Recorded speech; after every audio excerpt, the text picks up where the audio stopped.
قوة إلا بالله العلي العظيم. حسبنا الله ونعم الوكيل، نعم المولى ونعم النصير. أعوذ بالله السميع العليم من الشيطان اللعين الرجيم. بسم الله الرحمن الرحيم.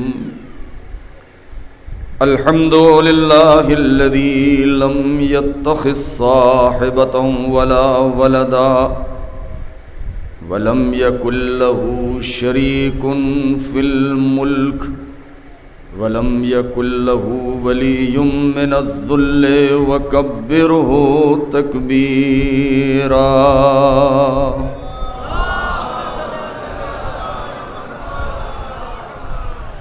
والصلاة والسلام والتحية والإكرام على النبي الأمي المكي المدني القرشي الهاشمي الأبتحي سيدنا ومولانا ومقتدانا وهادينا أبي القاسم محمد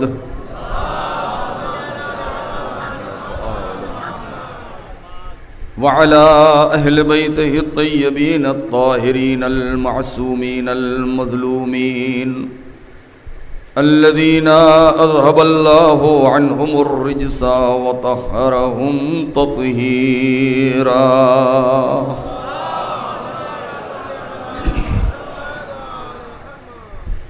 سلام على آل طه وياسين ولعنة الله على أعدائهم أجمعين من الآن إلى يوم الدين. أما بعد، فقد قال سيدنا ومولانا سيد الشهداء حسين بن علي عليهم السلام: إني لم أخرج أشرا ولا بطرا ولا مفسدا ولا ظالما، إنما خرجت لطلب الإصلاح في أمة جدي، أريد أن آمر بالمعروف وأنهى عن المنكر وأصير بصيرة جدي وأبي علي بن أبي طالب. صلوات پڑھیں بر محمد و آل محمد.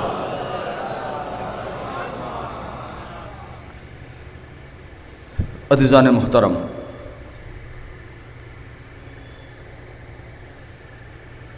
سب سے پہلے اس خدائے وحدہ لا شریک، اس رب العزت کی بارگاہ میں شکر ادا کرتا ہوں. ساری حمد و ثنا اسی کے لیے ہے کہ جس نے اتنی بڑی توفیق سے نوازا ہے کہ آج آپ حضرات کے سامنے کچھ عرض کرنے کا موقع مل رہا ہے،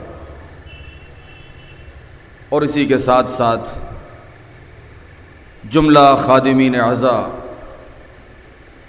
بالخصوص بالاخص حجت الاسلام مولانا سید فیروز حسین زیدی صاحب قبلہ اور دیگر ان کے شرکائے کار کہ جنہوں نے اس بزم عزا کو سجانے میں بھرپور تعاون کیا ہے، ان سب کے لیے بارگاہ پروردگار میں شکریہ کے ساتھ ساتھ تائیدات اور توفیق الہی کے لیے دعا گو ہوں. پروردگار عالم ان تمام افراد کو صحت و سلامتی کے ساتھ طول عمر عطا فرمائے اور اس عبادت کو اپنی بارگاہ میں قبول فرمائے. وقت کافی ہو چکا ہے، کوشش ہوگی کہ آج کی اس پہلی مجلس میں چند مقدماتی گفتگو آپ کی خدمت میں عرض کر سکوں. یہ فرش عزا، یہ مجلسیں، یہ ماتم، یہ شب بیداری، یہ نوحہ، یہ مرثیہ، یہ ذکر فضائل اور ذکر مصائب، یہ آنکھوں کا نم ہو جانا، یہ آنسوؤں کی برسات، یہ سب صرف اور صرف توفیق الہی ہے۔ لہذا اس کی قدر کرنا ضروری ہے۔ میں بغیر کسی تمہید کے ایک جملہ آپ کی خدمت میں عرض کروں کہ یہ فرش اعضاء ہمارے ہاتھوں میں کسی کی امانت ہے۔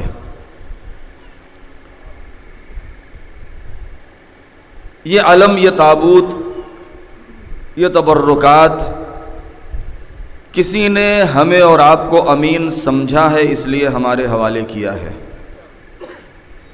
یہ منبر ہمارا سرمایہ ہے، ہماری دولت ہے، لہذا اس کی حفاظت ہمارے اوپر ضروری ہے۔ اس کی حفاظت اس لیے ضروری ہے کہ اگر ہم نے اسے بچا لیا تو ہم بچ جائیں گے، اس لیے کہ ہمارا وجود اسی کے ذریعے سے ہے۔ اگر فرش اعضاء پہ آنچ آئی تو ہمارا وجود خطرے میں پڑ جائے گا۔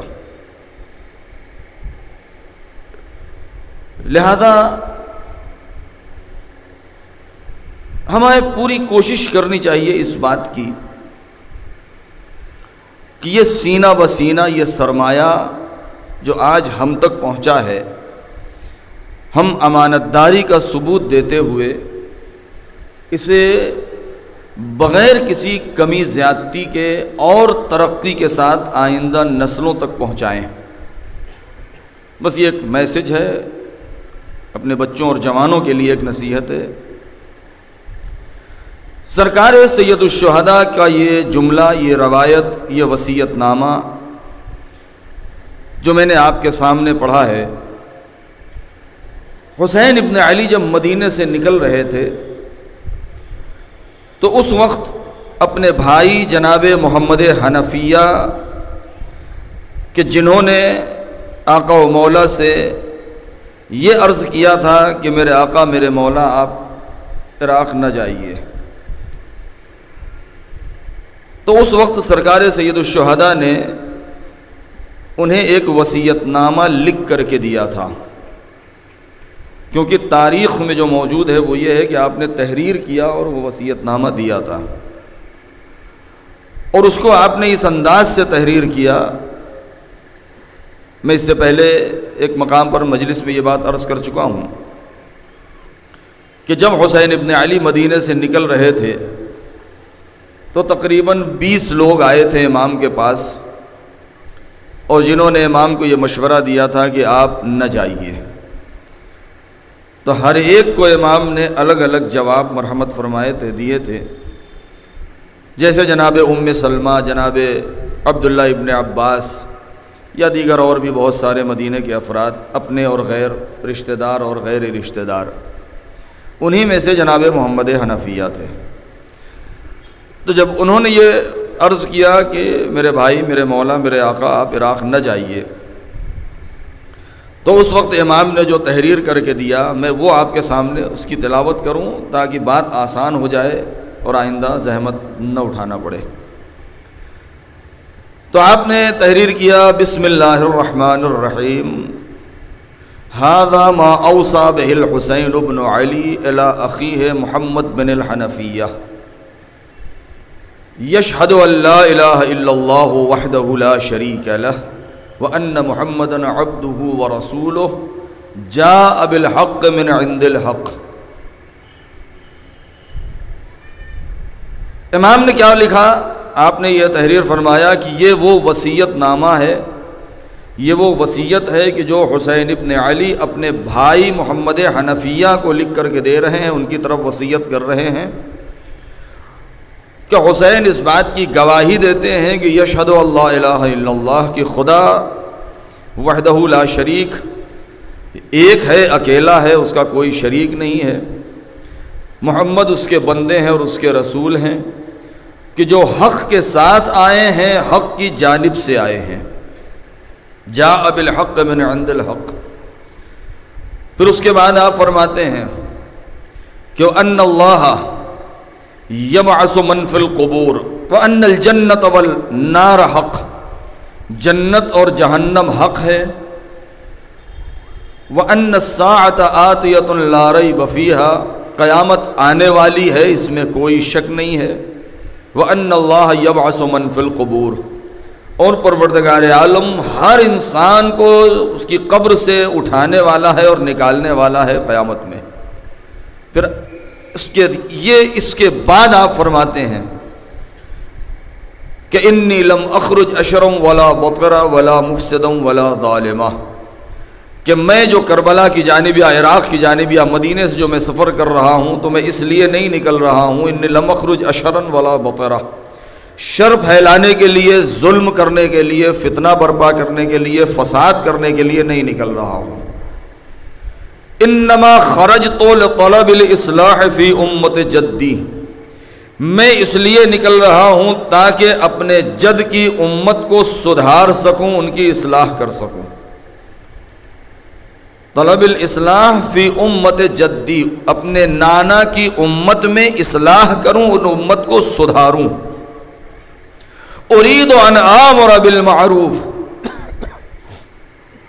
میرا ارادہ یہ ہے کہ میں نیکیوں کا حکم دوں، وانہا عن المنکر، برائیوں سے روکوں، واسیر بسیرت جدی و ابی علی ابن ابی طالب، اور میں اس راستے پر چلوں جس راستے پر میرے نانا چلے ہیں اور میرے باپ علی چلے ہیں، یعنی وہ سیرت قائم کروں دنیا کے سامنے کہ جو سیرت میرے نانا رسول خدا کی ہے اور میرے باپ علی مرتضیٰ کی ہے۔ فمن قبلنی بقبول الحق فاللہ اولا بالحق، اگر کسی نے میری اس بات کو قبول کر لیا تو پروردگار اولا بالحق ہے، وہ اسے جزائے خیر دے گا۔ ومن رد علی ھذا اصبر حتی یقضی اللہ بینی وبین القوم بالحق، اور اگر کسی نے میرے اس نصیحت، میری اس وصیت کو ٹھکرا دیا، میرے اس ارادے کو ٹھکرا دیا، تو میں صبر کروں گا یہاں تک کہ پروردگار میرے اور اس قوم کے درمیان حق کا فیصلہ کرے۔ ومن رد علی ھذا اصبر حتی یقضی اللہ بینی وبین القوم بالحق۔ بھئی یہاں تک آپ نے لکھا، اور اس کے بعد بھی لکھتے ہیں ھذا وصیتی الیک یا اخی، یہ میری وصیت ہے آپ کی طرف اے بھائی، پھر قیامت میں آپ سے ملاقات ہوگی اور رسول خدا آپ کو جزائے خیر دیں گے۔ یہ ترجمہ ہے اور یہ اتنا پورا وصیت نامہ ہے جو میں نے آپ کے سامنے پڑھا ہے۔ اب اسی کے اوپر بنا رکھتے ہوئے میں آئندہ جو گفتگو کروں گا، اور آج میں زیادہ طولانی گفتگو نہیں کرنا چاہتا ہوں، ذرا تصور کریں کہ حسین ابن علی نے جو اپنے مدینے سے نکلنے کا جو مقصد بیان کیا ہے وہ کیا ہے؟ امت کو سدھارنا، امت میں اصلاح کرنا۔ تو یہ امت میں اصلاح کرنا، یہ امت کس کی امت ہے؟ رسول کی امت ہے، پیغمبر اکرم کی امت ہے، ان کی قوم ہے۔ تو اس کا مطلب یہ ہے کہ حسین ابن علی جو امت کو سدھارنا چاہتے ہیں، تو پیغمبر اکرم اس دنیا سے سن 11 ہجری میں گئے ہیں، 50 سال گزر چکے ہیں۔ تو اس 50 سال میں ایک سوال میں آپ کے سامنے رکھنا چاہتا ہوں کہ اس 50 سال میں پیغمبر اکرم کے بعد جو افراد آئے ہیں جنہوں نے دعویٰ کیا ہے کہ میں رسول کا خلیفہ ہوں، میں رسول کا جانشین ہوں، میں رسول کی جگہ پر آیا ہوں، میں خلافت لے کے آیا ہوں، میں حکومت اسلامی لے کر کے آیا ہوں، میں سیرت نبوی کو قائم کرنا چاہتا ہوں، میں قرآن کو دنیا کے سامنے پیش کرنا چاہتا ہوں، تو ذرا انصاف سے بتائیں کہ یہ 50 سال کے اس عرصے میں 4.5 سال وہ حکومت ہے کہ جو امیر المؤمنین کی حکومت ہے، اس 4.5 سال کے علاوہ یہ 55 سال کے قریب، جو 45 سال کے قریب جو دور گزرا ہے، اس میں وہ کون سی ایسی چیز آ گئی ہے کہ جس کی وجہ سے امت کے اندر بگاڑ پیدا ہو گیا ہے کہ اب حسین ابن علی اعلان کر رہے ہیں کہ اب ضرورت آ گئی ہے اس بات کی کہ امت کو سدھارا جائے، اس کی اصلاح کی جائے۔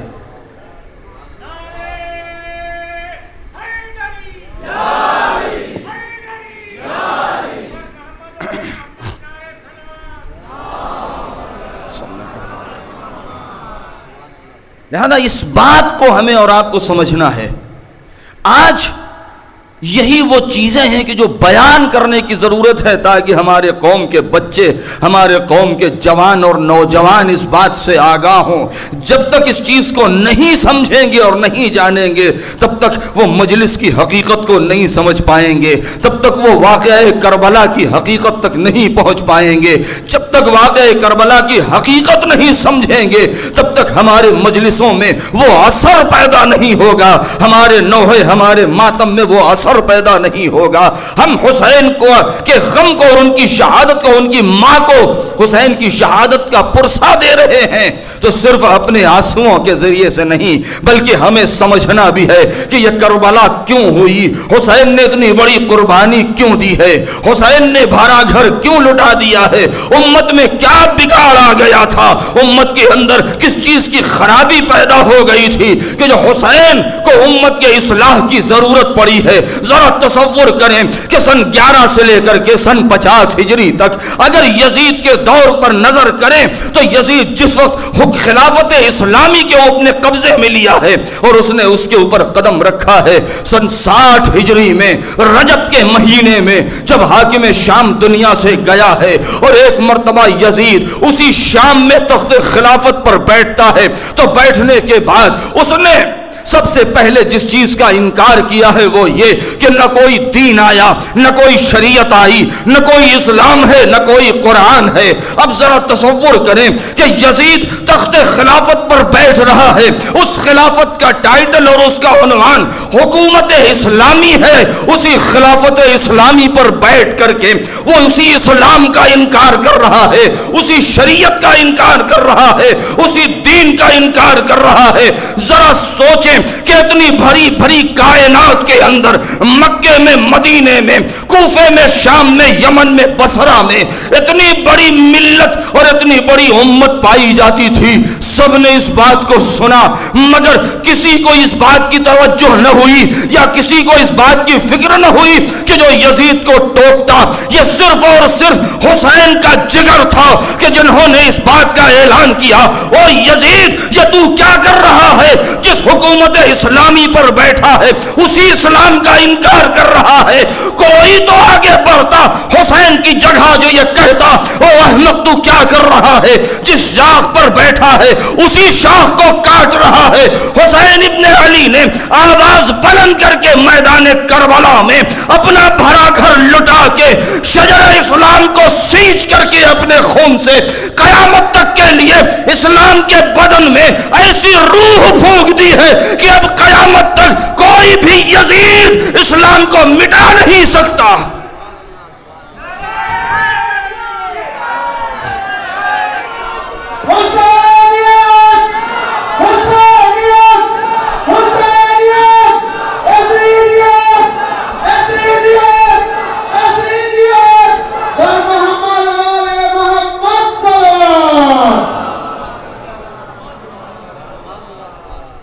اب قیامت تک کسی یزید کے اندر اتنی جرأت نہ ہوگی.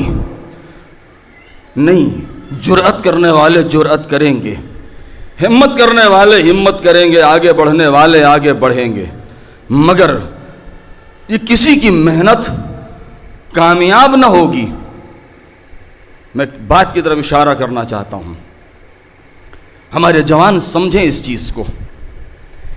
حسین میدان کربلا میں شہید ہو گئے مگر ایک مکتب کی بنیاد ڈال گئے ہیں. ایک یونیورسٹی ہے، ایک آرگنائزیشن ہے، ایک انسٹیٹیوٹ ہے، ایک یونیورسٹی، ایک دانشگاہ ہے، نہیں ایک مکتب ہے، ایک تحریک ہے، ایک مشن ہے اور اس کا نام حسین ابن علی نے خود رکھا ہے. بہت توجہ چاہوں گا میں جو بات کہنا چاہتا ہوں اپنے بچوں اور نوجوانوں کے لیے. آئندہ مجالس میں فضائل پڑھوں گا انشاءاللہ کیونکہ اس سے مرتبط، اس سے وابستہ ہے. جب تک یہ چیز نہیں سمجھیں گے ہم صحیح فضائل نہیں سمجھ پائیں گے.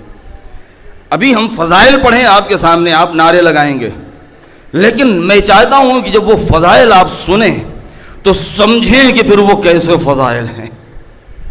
اس کے لیے ان چیزوں کا سمجھنا ضروری ہے کہ حسین ابن علی ہمارے مولا ہمارے آقا نے خود سے یہ نام رکھ دیا ہے. دو لوگوں نے چیلنج کیا ہے، بہت توجہ چاہوں گا. علماء تشریف فرمائیں اور آپ ان سے استفادہ کرتے رہتے ہیں پورے سال ماشاءاللہ. دو لوگوں نے چیلنج کر دیا ہے. آج ہم اور آپ سوچیں اس چیز کو کہ یہ ہماری مجلسیں، آج دن بدن ہماری مجلسوں میں ترقی ہے، لوگ کھنچ کر کے آتے ہیں. آج سے 50 سال پہلے جس بستی میں 2 مجلسیں 3 مجلسیں ہوا کرتی تھیں، آج وہاں ماشاء اللہ کتنی مجلسیں ہو رہی ہیں. دور دور سے لوگ آیا کرتے تھے. پہلے وہ مشی یہاں کبھی نہیں ہوا کرتی تھی، مگر سنا ہے، جیسا کہ میں نے دیکھا نہیں ہے، لوگوں نے بتایا کہ 4-5 سال سے مشی بھی شروع ہو گئی ہے اور دور و دراز کے 80-90 کلومیٹر سے لوگ پیدل چلے آ رہے ہیں. کس کی محبت میں؟ حسین کی محبت میں. بھئی اپنی محبت میں، ہمارے اور آپ کی محبت میں نہیں آ رہے ہیں، وہ اپنے مولا کے عشق اور مولا کی محبت میں پیدل چلے آ رہے ہیں. یہ نہیں دیکھتے ہیں کہ موسم گرم ہے کہ ٹھنڈا ہے، پیر میں چھالے پڑ رہے ہیں یا نہیں. 40 میں نجف سے، کوفے سے، بصرہ سے لوگ کربلا چلے جا رہے ہیں پیدل. یہ کس کی محبت میں؟ یہ حسین کی محبت میں. یہ کتنے ملین کا مجمع ہو رہا ہے، یہ کس کی محبت میں؟ یہ زینب کی محبت میں، یہ سید سجاد کی محبت میں. تو ایک چیز بتائیں آپ، 2 لوگوں نے چیلنج کر دیا ہے. ہم اور آپ کیا سمجھتے ہیں کہ کیا ہماری اور آپ کی محنت ہے کہ جو آج مجلس ہو رہی ہے؟ نہیں، ہماری اور آپ کی محنت نہیں ہے. یہ تو احسان ہے ہمارے اوپر کسی کا. یہ تو علی کی بیٹی کا احسان ہے، یہ تو حسین ابن علی کا احسان ہے، یہ تو سید سجاد کا احسان ہے. کیوں؟ اگر مولا نے وہ جملہ نہ کہا ہوتا تو آج دنیا اس کا مصداق کہاں سے ڈھونڈ پاتی؟ کیوں؟ یہ تو احسان ہے، یہ تو کرم ہے ہمارے مولا کا. میں ایک جملہ یہاں پر ٹھہر کے کہہ دوں، میں نے کئی جگہ یہ مجلس میں یہ جملہ کہا ہے کہ کسی بھی بستی میں، کسی بھی شہر میں، کسی بھی ملک میں، کسی بھی علاقے اور ایریے میں جب ہم جاتے ہیں، ہم اور آپ، اور پوچھتے ہیں کہ یہ بتائیے کہ حسین کے چاہنے والوں کی بستی یہاں کتنی ہے، تو لوگ بتاتے ہیں 10 گھر ہے، 20 گھر ہے، 5 گھر ہے، 4 گھر ہیں، 100 گھر ہیں، 50 گھر ہیں. اور اس کے بعد پھر تصور یہ ہوتا ہے کہ بہت کم ہے. لیکن ایک جملہ کہوں، اے میرے مولا تیرا احسان ہے، میرے مالک تیرا کرم ہے. اے آقا آپ کا احسان ہے کہ آج ہم دنیا میں کم ضرور ہیں مگر بے عزت نہیں ہیں. آج دنیا میں ہم کم ضرور ہیں مگر بے عزت نہیں ہیں، کمزور بھی ہیں مگر بے آبرو نہیں ہیں. اس لیے کہ یہ عزت ہمیں کسی سلطان کے دروازے پر بھیک میں نہیں ملی ہے، یہ عزت ہمیں در سیدہ سے ملی ہے، یہ آبرو ہمیں کربلا سے ملی ہے. اور جب کسی کی آبرو میدان کربلا سے جڑ جاتی ہے تو جب تک کربلا باعزت رہے گی تب تک کربلا کے ماننے والے باعزت رہیں گے، تب تک کربلا کے ماننے والے بھی باعزت رہیں گے. اس لیے کہ کربلا میں حسین ابن علی نے عزت اور شہادت کو اس معراج اور بلندی تک پہنچا دیا ہے کہ آج دنیا کی ہر قوم شہادت کو اپنے لیے فخر سمجھنے لگی ہے. انقلاب کو وہ رخ دے دیا ہے کہ آج دنیا کا ہر انقلاب اپنے کو انقلاب کربلا کا صدقہ سمجھنے لگی ہے. میں بات سے دور نہ ہو جاؤں، میں جو جملہ کہنا چاہ رہا تھا، 2 لوگوں نے چیلنج کر دیا ہے. تو ہم اور آپ یہ نہ سوچیں یہ فرش ہم نے بچھایا ہے، یہ لوگوں کو ہم نے بلایا ہے، یہ ڈیکوریشن، یہ لائٹنگ، یہ سب ہم نے کی ہے. نہیں، ہم وسیلہ بنے ہیں، ہم کو کسی نے توفیق دی ہے جو ہم نے یہ کام کیا ہے. آج ممبر پر میں بول رہا ہوں، آپ سن رہے ہیں، یہ میرا کوئی کمال نہیں ہے، یہ تو کسی نے توفیق دی ہے کہ جو ہم سے یہ خدمت لے رہا ہے.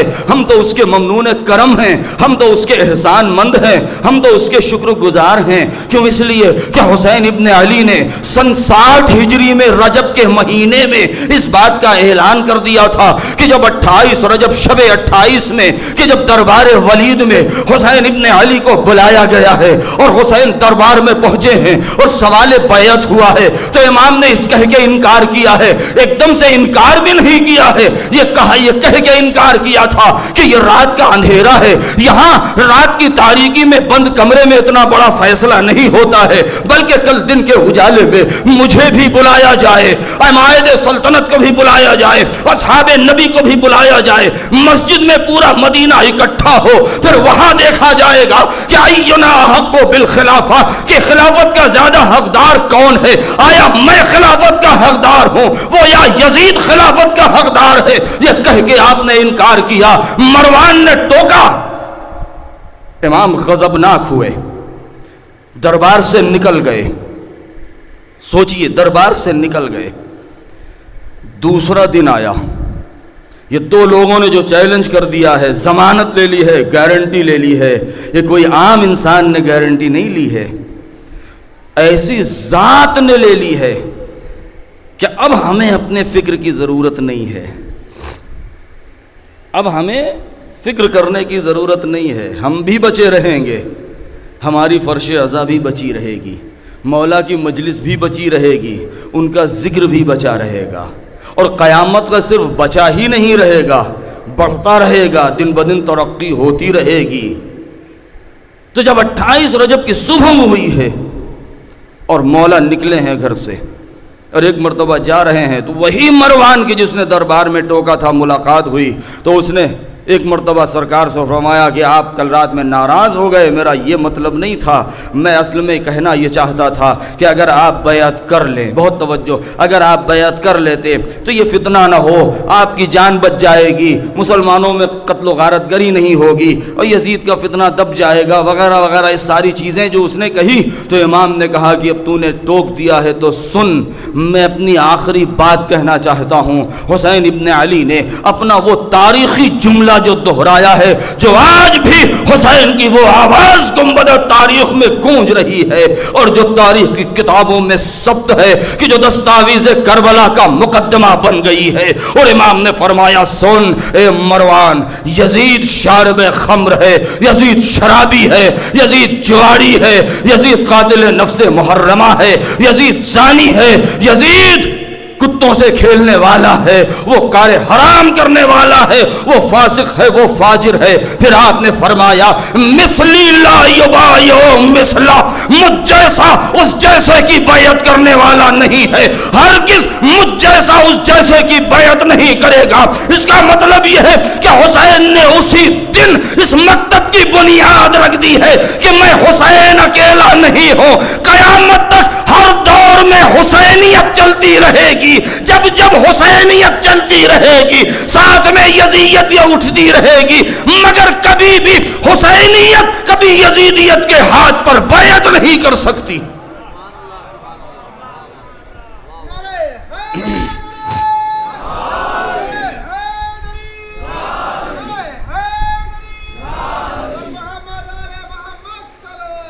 اللہم صلی علی محمد و آل محمد۔ کبھی بھی حسینیت یزیدیت کے ہاتھ پر بیعت نہیں کرے گی، یہ مکتب کی بنیاد رکھ دی ہے۔ یہ پہلا دن جب جس دن سوال بیعت ہوا، اور آخری دن دیکھیے آپ، میری بات تقریباً مکمل ہونے کے نزدیک ہے۔ آخری دن، کون سا آخری دن؟ حسین مدینے سے نکلے ہیں، توجہ چاہتا ہوں میں، مکے پہنچے کب؟ 3 شعبان کو، 28 رجب کو مدینے سے نکلے، 3 شعبان کو امام مکے پہنچ گئے۔ 3 شعبان سے لے کے 8-9 ذی الحجہ تک امام مکے میں رہے، وہاں سے نکلے مدینے سے، مکے سے کربلا کے لیے، عراق کے لیے۔ 2 محرم کو کربلا پہنچے، 10 محرم کو شہید ہو گئے، 10 محرم کو شہید ہو گئے۔ یہ سفر کی آج پہلی یا دوسری تاریخ، دوسری تاریخ، تاریخ اٹھا کے دیکھیں، یہ وہ تاریخ ہے کہ جب یہ لٹا ہوا قافلہ کوفے سے ہوتا ہوا شام میں داخل ہو رہا ہے۔ یہ آج کی جو تاریخیں چل رہی ہیں، یہی وہ تاریخ ہے کہ یہ لٹا ہوا قافلہ شام کے دربار میں اور بازار شام میں اور شہر دمشق میں داخل ہو رہا ہے، پہنچ رہا ہے۔ اور جب یہ اب سوچئے 28 رجب سے لے کر کے سفر کی ابتدا ہو گئی ہے، جوڑیے کتنے مہینے ہو گئے ہیں؟ شعبان، رمضان، شوال، ذیقعدہ، ذیلحجہ، محرم، سفر، 7 مہینے، 7واں مہینہ شروع ہو گیا، یعنی 6 مہینے سے زیادہ گزر چکے ہیں۔ بھائی نے یہ بات کہی کہ مثلی لا یبایع مثلہ، مجھ جیسا اس جیسے کی بیعت نہیں کر سکتا۔ جب زینب بے مقنع و چادر بے ردا ہو کر کے، اہل حرم زنجیروں میں جکڑے ہیں، عابد بیمار زنجیروں میں جکڑے ہوئے ہیں، مجبور ہیں، لاچار ہیں، ناتما ہیں ظاہری اعتبار سے۔ میں نے یہ جملہ جان بوجھ کے کہا ہے کہ ظاہری اعتبار سے، ورنہ امام کبھی مجبور اور لاچار اور ناتما نہیں ہوتا۔ توجہ چاہوں گا، امام کبھی مجبور، ناتما اور لاچار اور بیمار نہیں ہوتا ظاہری اعتبار سے، ورنہ ذرا سوچیں کہ کیا بیڑیوں اور زنجیروں میں اتنی طاقت تھی جو عابد بیمار کے ہاتھوں میں کو باندھ پاتی؟ کیا زندان کی دیوار میں اتنا دم تھا جو سید سجاد کو روک پاتی؟ اگر صبر سید سجاد نہ ہوتا، اگر مقصد کے اوپر نظر نہ ہوتی۔ جب یہ لٹا ہوا قافلہ دربار میں پہنچا ہے تو یزید ملعون نے ایک جملہ کہا تھا۔ وہ کیا جملہ؟ جب تقریر ہوئی اور تقریر کے بعد سارے درباری سن رہے ہیں اور یزید نے زینب کو مخاطب کر کے یہ کہا ہے، زینب پوچھا تم میں کہ یہ بتاؤ کہ ان میں زینب بنت علی کون ہے؟ اور جب تعارف کرایا گیا اور ایک مرتبہ یزید جس کے ہاتھ میں وہ چھڑی تھی اور وہ سر سے بے ادبی کر رہا تھا، تو ایک مرتبہ اس نے کیا کہا دیکھا کہ میں نے تمہارے بھائی کو قتل کر دیا، میں نے سارے مردوں کو قتل کر دیا، تم کو ہم نے اسیر کر لیا، ہم نے تمہارا نام و نشان مٹا دیا۔ تو اس وقت ذرا سوچیں، اب یہ جملہ ٹھہر کے میں کہہ دوں نتیجے کے طور پر کہ کل بھائی نے یہ بات کہی تھی کہ مجھ جیسا اس جیسے کی بیعت نہیں کر سکتا۔ اے میرے بچوں، اے میرے جوانوں، جب علم اٹھاؤ تو یہ سوچ کے اٹھاؤ کہ کوئی جوان ہے جس نے تمہارے حوالے یہ علم کیا ہے تو اس کی نگاہیں تمہیں دیکھ رہی ہیں۔ اگر اون محمد کا ماتم کرنے کے لیے ہمارے بچے ہاتھ اٹھائیں تو وہ سوچ لیں کہ ہمارا ہاتھ جب سینے پر پڑ رہا ہے تو اون محمد کی نگاہیں انہیں دیکھ رہی ہیں۔ اگر کڑیل جوان کا ماتم کریں تو یہ سوچ کے ماتم کریں کہ علی اکبر کی نگاہیں دیکھ رہی ہیں، آواز دے رہی ہوں گی مرحبا مرحبا، تم سلامت رہو۔ مگر ہاں، ہم آج جو زندہ ہیں، آج جو مجلسیں زندہ ہیں، آج جو ممبروں سے فضائل بیان ہوتے ہیں، آج جو ممبروں سے یا حسین نہیں، آج جو فرش عزا پر لبیک یا حسین کا نعرہ لگتا ہے، تو یہ کس نے نعرہ لگوایا ہے؟ کیا یہ ہم بول رہے ہیں؟ نہیں، ہم نہیں بولتے ہیں، یہ ہم نہیں بول رہے ہیں۔ یہ ہماری حیثیت کیا ہے؟ بلکہ ایک جملہ سنتے رہیے گا کہ یہ کسی اور نے ضمانت لیا ہے، کسی اور نے گارنٹی لی ہے، اور وہ گارنٹی لی کس نے ہے کہ جب ایک مرتبہ بھرے دربار میں یزید نے یہ جملہ کہا کہ دیکھا میں نے تم کو ختم کر دیا ہے، میں نے سب کو قتل کر دیا ہے۔ ایک صلوات پڑھیں بر محمد و آل محمد۔ اب میری طرف متوجہ رہے، میری آواز انشاءاللہ پہنچ جائے گی کہ جب یہ کہا کہ دیکھا ہم نے سب کو قتل کر دیا ہے، ہم نے ان کو اسیر کر لیا ہے، تو اب یہ جملہ یاد رکھیے گا کہ کسی نے ضمانت لی ہے۔ یہ مجلسیں ہوتی رہیں گی، یہ آوازیں اٹھتی رہیں گی، یہ ماتم کی صدائیں بلند ہوتی رہیں گی، باطل قوم ہمیشہ کانپتی رہے گی، ہمارا پرچم ہمیشہ اٹھتا رہے گا، بلند رہے گا، کبھی یہ علم جھکنے والا نہیں ہے، اس لیے کہ اس علم کو اتنے امین انسان نے اٹھایا ہے۔ بلکہ میں جملہ کہہ دوں کہ یہ اسلام علم شریعت کا علم ہے، دین کا علم ہے، لوائے حمد ہے، اس سے اسلام کی عزت وابستہ ہے، اس سے دین کا وقار وابستہ ہے، اس سے ہم سر بلند ہے۔ جس نے بھی اس علم کو معمولی جھنڈا سمجھا تھا وہ میدان میں چھوڑ کے بھاگا تھا، جس نے عزت اسلام سمجھی تھی بازو قلم ہو گئے مگر جھکنے نہیں دیا ہے۔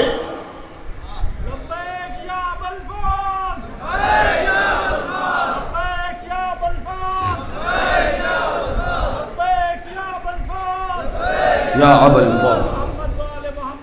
تو یہ مجلسیں ہوتی رہیں گی، اس لیے کہ جب یزید نے کہا تھا تو زینب کبریٰ نے بھرے دربار میں اس بات کی ضمانت لی تھی اور کہا تھا واللہ واللہ واللہ یا یزید واللہ لا تمحو ذکرنا، تو یہ سمجھتا ہے کہ ہمارے بھائی کو قتل کر دیا، ہماری اولاد کو چھین لیا ہے، ہمارے سر سے چادریں اتار لی ہیں، ہمیں رسن بستہ کر دیا ہے، ہمیں کربلا سے کوفے سے شام تک رسن بستہ پھرایا ہے، ظاہراً ہم تیرے اسیر ہیں، مگر اتنا یاد رکھنا خدا کی قسم ہمارا ذکر کبھی مٹنے والا نہیں ہے۔ اب جب زینب نے اتنی بڑی ذمہ داری لے لی ہے تو اب یاد رکھیے قیامت تک حکومتیں مٹ جائیں گی، ذکر حسین نہیں مٹے گا۔ صلوات پڑھیں بر محمد و آل محمد۔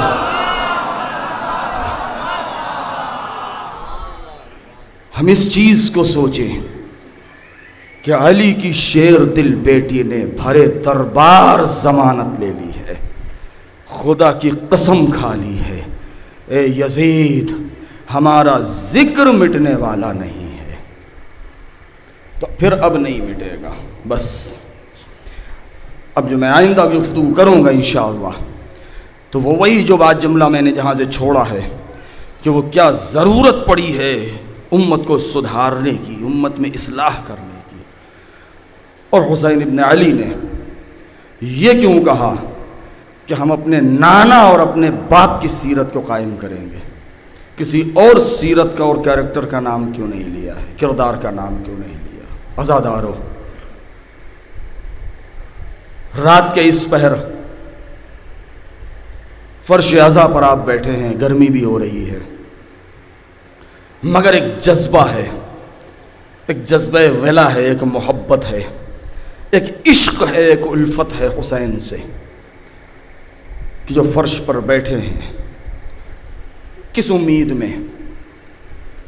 بہت توجہ چاہوں گا، میں بہت قیمتی جملہ آپ کے حوالے کرنا چاہتا ہوں۔ جب ہمارے بچے پوچھتے ہیں کہ ہم مجلس میں کیوں جائیں تو ہمارے بزرگ یہ جواب دیتے ہیں ثواب کے لیے۔ انصاف سے بتاؤں میں، ٹھیک ہے ثواب تو ملے گا ہی، اس میں تو کوئی شک ہی نہیں ہے، اس لیے کہ معصوم نے فرما دیا ہے کہ اگر ہمارے جد کے غم کو سننے کے بعد، مصیبت کو سننے کے بعد کسی کی آنکھ میں اگر مکھی یا مچھر کے پر کے برابر بھی اگر آنسو آ جائیں، نم ہو جائے، تو بھی پروردگار بہت سے گناہوں کو معاف کر دیتا ہے، جنت لکھ دیتا ہے۔ لیکن صحیح بات تو یہ ہے کہ ہم کبھی بھی فرش عزا پر آئیں تو جنت کی لالچ میں نہ آئیں۔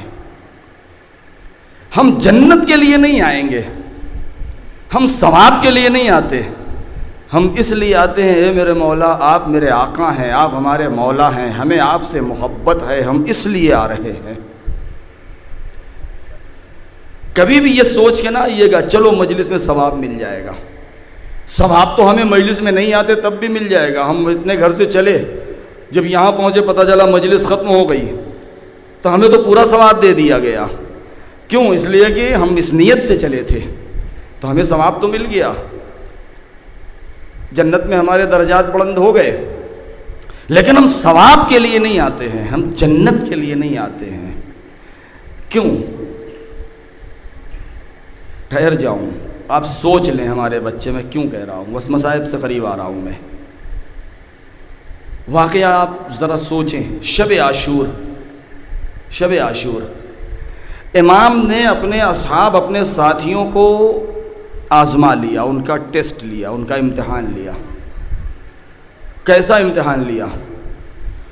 چراغ کو بجھا دیا، کہا چلے جاؤ۔ کچھ دیر کے بعد جب روشنی کی تو کیا دیکھا کہ کوئی نہیں گیا، سب بیٹھے ہیں۔ کہا کیوں نہیں گئے؟ پھر بجھا دیا چراغ۔ امام نے کہا اچھا سنو، اگر تمہیں اکیلے جانے میں شرم آ رہی ہے کہ بعد میں لوگ تم سے یہ نہ کہیں، یا تمہیں ڈر سوچو کہ میں یا میری اولاد بعد میں تم سے یہ کہے کہ مجھے چھوڑ کر کے چلے گئے تھے، تو تم میرے بچوں کا، میرے بھائیوں کا ہاتھ پکڑو، ساتھ میں لے کے چلے جاؤ۔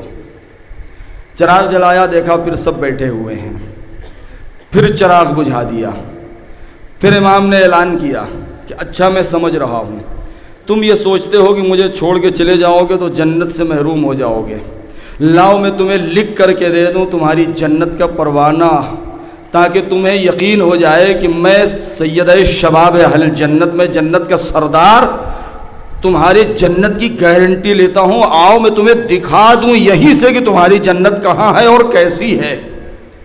اس کے بعد بھی چراغ بجھا دیا، پھر بھی لوگ نہیں گئے۔ اب ذرا سوچئے کہ پہلی بار نہیں گئے، دوسری بار نہیں گئے، کم سے کم جنت کی خبر سننے کے بعد تو چلے جانا چاہیے تھا۔ اس کا مطلب یہ ہے کہ ہم صرف جنت کے لیے امام کے پاس نہیں آتے ہیں، یعنی جنت کی گارنٹی اور ضمانت لینے کے بعد بھی امام کو چھوڑ کے نہیں گئے۔ اس کا مطلب یہ ہے کہ حسین کے قدموں پر جان دے دینا جنت سے بھی زیادہ اہم ہے، ورنہ جنت ہی میں جانا ہوتا تو اکثر لوگ چھوڑ کے چلے گئے ہوتے۔ لہذا یہی وجہ ہے کہ جب لوگ تیسری بار بھی نہیں گئے جنت کے نام پر بھی، تب حسین نے کہا، بہت توجہ، جملہ یاد رکھیے گا، نتیجہ دے رہا ہوں آپ کو، آخری بات ہے یہ۔ تو حسین نے کیا کہا کہ میں ایسے اصحاب نہیں جانتا، میں نے نہیں دیکھے جیسے اصحاب میرے ہیں، نہ میرے باپ نانا رسول کو، نہ علی کو، نہ فاطمہ، نہ حسن کو، کسی کو نہیں ملے، یعنی میں نہیں جانتا نہ اہل بیت کی جیسے میرے اہل بیت، میرے گھر والے ہیں۔ یعنی امام نے اتنی عظیم انداز سے ان کی تعریف بیان کر دی۔ اب جملہ نتیجے کے طور پر سنیں گے، حسین کی محبت مجلس میں آ کے اس نیت سے ماتم کرنا، مجلس پڑھنا، مجلس سننا، تعزیہ اٹھانا، علم اٹھانا، تابوت کی زیارت کرنا، تابوت سجانا، فرش عزا بچھانا، اس نیت سے کہ ہم جنت میں چلے جائیں گے۔ ایسی صورت میں ہمیں جنت تو مل سکتی ہے مگر ہم اکیلے جنت میں جا سکتے ہیں، لیکن اگر جنت کے لیے نہیں ہم حسین کے لیے آئیں گے تو ہمارے اندر اتنی طاقت ہوگی کہ ہم خود بھی جنت میں جا سکتے ہیں، اپنے ساتھ دوسروں کو بھی لے کے جا سکتے ہیں۔ صلوات پڑھیں بر محمد و آل محمد۔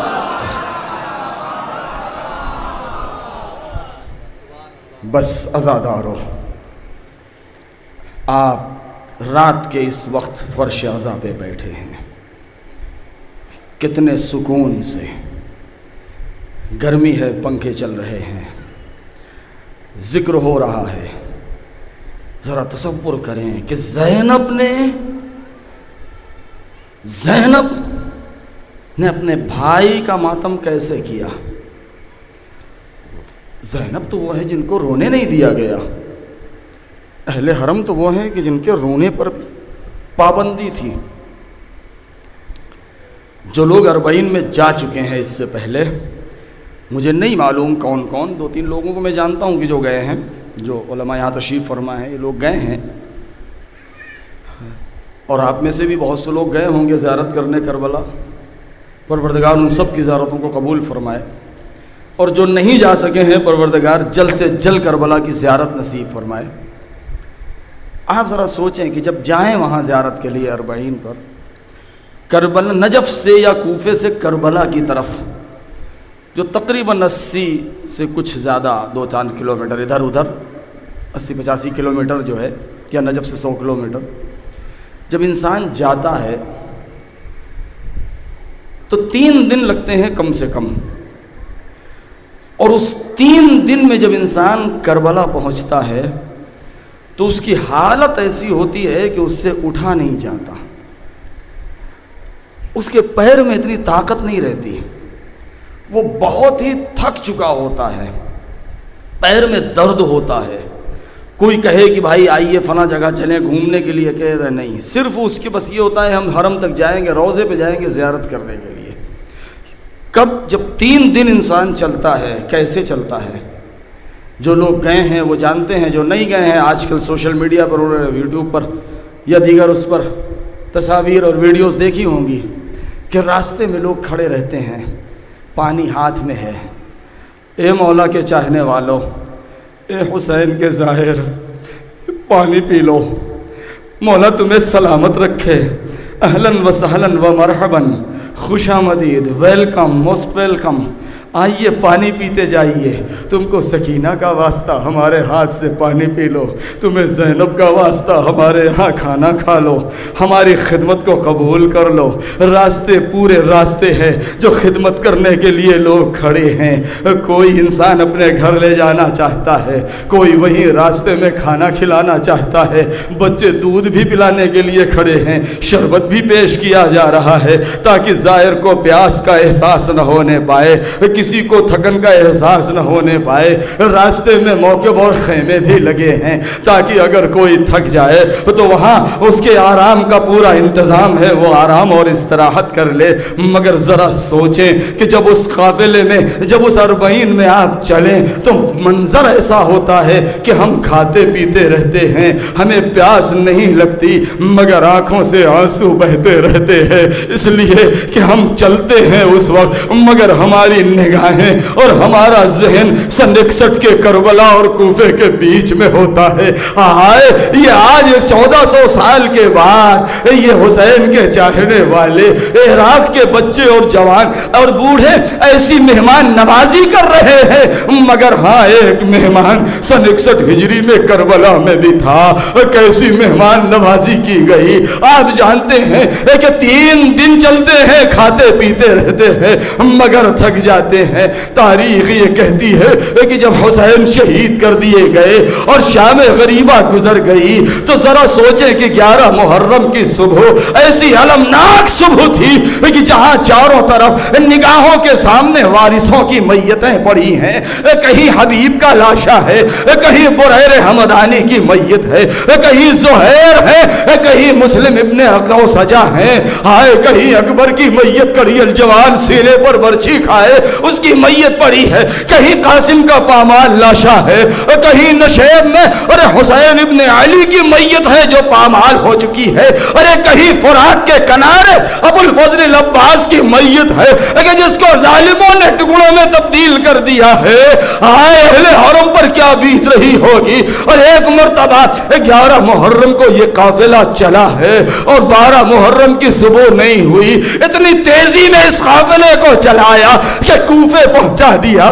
ذرا سوچے کہ وہ پابند توق و سلاسل، وہ سید سجاد جس کے ہاتھوں میں ہتھکڑیاں تھیں، جس کے پیروں میں بیڑیاں تھیں، کربلا سے کوفے یہ ایک دن میں یہ سفر کیسے طے کیا ہوگا ہمیں نہیں معلوم۔ اتنے تازیانے جہاں سید سجاد بیٹھنا چاہتے تھے شمر تازیانے لے کر کے آگے بڑھتا تھا۔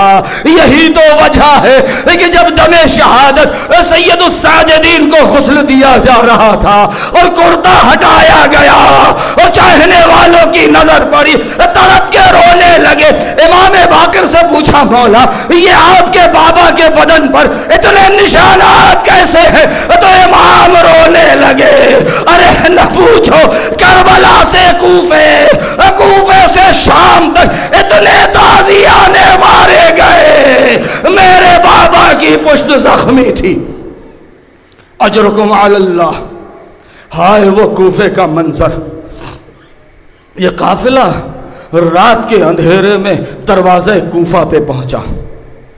عمر سعد قافلے کو اس نے مسجد حنانہ میں روکا اور اس کے بعد دارالعمارہ کی جانب گیا، اور جانے کے بعد آدھی رات میں اس نے کیا بات کہی، کہا کہ عبید اللہ ابن زیاد کہاں ہے، اس کو اٹھاؤ، مجھے ابھی انعام چاہیے، اور یہ بتائے کہ کیا ہم اسیروں کو لے کر کے کوفے میں آ جائیں یا کل دن کے اجالے میں۔ عبید اللہ نے یہ حکم جاری کیا، نہیں نہیں، ابھی رات کا سناٹا ہے، ابھی رات کا اندھیرا ہے، ابھی اہل حرم کو کوفے نہ لایا جائے، انتظار کرو، جب کل دن کا اجالا ہو، بازار سج جائیں، تماشائیوں کا مجمع لگ جائے، جائے تب اہل حرم کو لے کر کے آنا۔ ارے جیسے ہی زینب کے کانوں تک یہ خبر پہنچی، تڑپ کے نجف کو رخ کیا، اے بابا علی مرتضیٰ، ارے فریاد ہے فریاد، اپنی بیٹی کی فریاد کو پہنچے۔ اے بابا، ارے کل سن 35 کا کوفہ تھا، زینب دن میں آئی تھی، بھیا حسن سے کہا تھا اے بیٹا ابھی میری بیٹیوں کو کوفے میں نہ لانا، رات کا اندھیرا ہو تاکہ نامحرموں کی نظر میری بیٹیوں پر نہ پڑے۔ اے بابا آج زینب رات میں آئی ہے، دن کا انتظار ہے، ارے دن کا اجالا ہوگا، زینب بے مغنو چادر ہوگی، تماشائیوں کا ہجوم ہوگا، منادی ندا دے رہا ہوگا، اے تماشا دیکھنے والو، ہاذہ السبایا من بنات رسول اللہ، یہ علی کی بیٹیاں نبی زادیاں ہیں جو بے مخنو چادر لائی جا رہی ہیں۔ وَسَيَعْلَمُ الَّذِينَ ظَلَمُوا أَيَّ مُنْقَلَبٍ يَنْقَلِبُونَ۔ أَلَا لَعْنَةُ اللَّهِ عَلَى الْقَوْمِ الظَّالِمِينَ۔